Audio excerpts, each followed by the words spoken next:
ఇన్నాళ్ళు కూటమి ప్రభుత్వం చెబుతున్న అబద్ధాలనే గవర్నర్ ప్రసంగంలో చెప్పించారు అంటూ వైసీపీ ఎమ్మెల్సీ వరదు కళ్యాణి ఆరోపించారు. అసెంబ్లీలో ప్రతిపక్ష హోదా ఇస్తే ప్రజా సమస్యలపై చర్చ జరుగుతుంది అన్నారు. అయితే మండలిలో ప్రభుత్వ విధానాల్ని ఎండగడతామని చెప్పారు కళ్యాణి.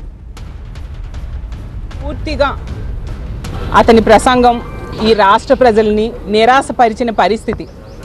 ఈ 19 నెలలుగా తెలుగుదేశం పార్టీ అలాగే కూటమిలో ఉన్న ముఖ్యమంత్రి గారు అవ్వచ్చు, ఎమ్మెల్యేలు, మంత్రులు ఏవైతే అబద్ధాలు చెప్తూ ఉన్నారో అవే అబద్ధాలని గవర్నర్ గారితో ఈరోజు చెప్పించారు.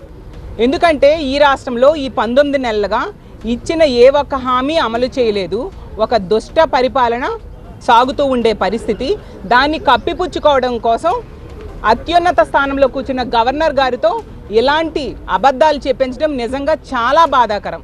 ఈ రాష్ట్రంలో ఎవరిని అడిగినా, ఏ ప్రజలను అడిగినా కూడా చెప్తారు ఎలాంటి పాలన సాగుతుంది అని అడిగితే ఈ రాష్ట్రంలో అశాంతి, అప్పులు, అలాగే అక్రమ కేసులు, అశ్లీల నృత్యాలు, అప్రజాస్వామికమైన పాలన సాగుతూ ఉంది అనేసి ప్రతి ఒక్క ప్రజలు చెప్పే పరిస్థితి మనం చూస్తూ ఉన్నాము.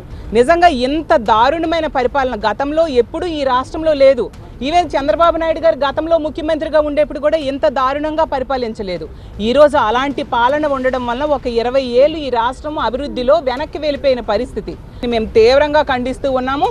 ఈ సమస్యలన్నిటి మీద కూడా ప్రతిపక్షంగా మేము ప్రశ్నిస్తామని చెప్పి అసెంబ్లీలో మా అధ్యక్షులైన జగన్మోహన్ రెడ్డి గారికి ప్రతిపక్ష నేత హోదా ఇవ్వట్లేదు.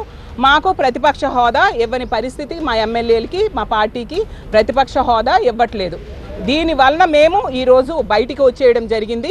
ఎందుకంటే మా వైఎస్ఆర్ కాంగ్రెస్ పార్టీ ఎప్పుడు కూడా ప్రజల తరపున నిలబడి పోరాటం చేసే పార్టీ. చంద్రబాబు నాయుడు గారు అవ్వచ్చు, పవన్ కళ్యాణ్ గారు, లోకేష్ గారి తాలూకా పాలనా వైఫల్యము, అలాగే తెలుగుదేశం పార్టీ నాయకుల తాలూకా అరాచకాలని రానున్న రోజుల్లో మేము మా శాసన మండలిలో ఎండగట్టబోతూ ఉన్నాము.